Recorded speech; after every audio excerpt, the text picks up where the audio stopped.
तो भाई अब पहन लिया मैंने जैकेट।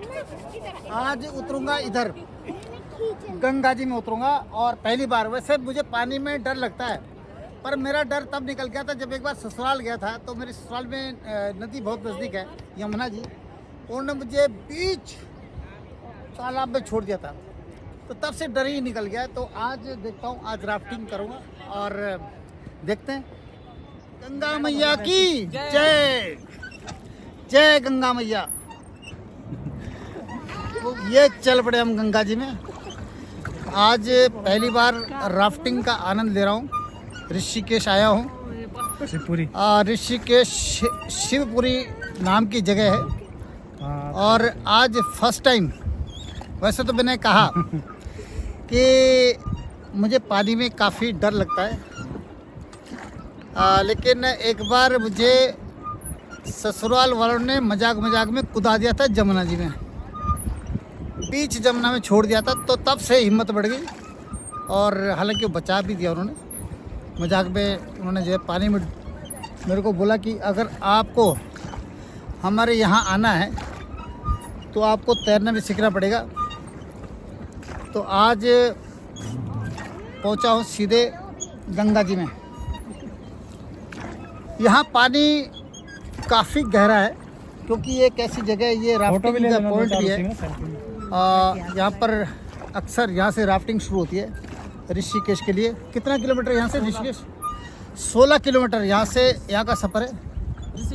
हाँ, यहाँ से अब जो ऋषिकेश का सफ़र है वो करीब 16 किलोमीटर है। हाँ जी, 15-20 मिनट। मतलब हम लोग 16 किलोमीटर पहुँचेंगे 20 मिनट में, है ना? ओके, तो ये हमारा सफ़र शुरू हो गया है। और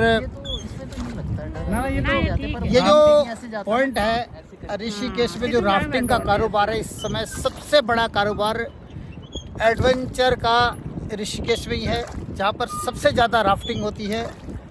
सिर्फ देश से ही नहीं, विदेशों से भी यहाँ पर लोग राफ्टिंग करने आते हैं, भारी तादाद में आते हैं। और आजकल तो एक तरह से ऑफ सीज़न माना जाता है, लेकिन सीज़न में तो यहाँ पर जगह नहीं मिलती है। यहाँ पर रोड पर जाम लगा रहता है, और नदी में भी यहाँ पर भी जाम लगा रहता है। तो जो ये हमारी गंगा जी हैं, इस पर भी जाम लगा रहता है। और ये पर्यटन की दृष्टि से ये जो हब है, जो एडवेंचर जो हब है, ये सबसे ज़्यादा कमाई का साधन उत्तराखंड में है। लेकिन दुर्भाग्य इसी बात का है, जिस बात को हम हमेशा कहते हैं कि ये जो भारी लोग यहाँ पर घुस गए हैं, जो घुसपैठिए आ गए हैं बाहर के, जिन्होंने इस कारोबार को अपने हाथ में ले लिया है, ये सबसे बड़ी चिंता का कारण है। अदरवाइज हमारे पूरे उत्तराखंड में किसी को भी कहीं जाने की ज़रूरत नहीं, इतना बड़ा कारोबार यहाँ पर पर्यटन में है। तो हमारी कोशिशें हैं कि हमारे लोगों के हाथ में रोज़गार हो। इसके लिए हम लोगों को प्रेरित भी करते हैं, इसके लिए हम सड़कों पर आवाज़ें भी उठाते हैं।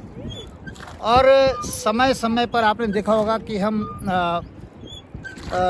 चाहे विधानसभा हो या नगर पालिका हो, उनका भी घेराव करते हैं, क्योंकि कुछ चंद मुट्ठी भर जो लोग हैं, जो इस उत्तराखंड को लूटकर इस मातृभूमि को बेच देना चाहते हैं, और भारी लोगों को जो पनाह दे रहे हैं कमीशन खोरी के कारण, क्योंकि उन्हें मोटी कमीशन मिलती है और उन्हें उनसे कमीशन लेने में शर्म नहीं आती, और मनमानी कमीशन वो ले सकते हैं। इस चक्कर में इन्होंने भारी लोगों की यहाँ पर घुसपैठ कर दी है।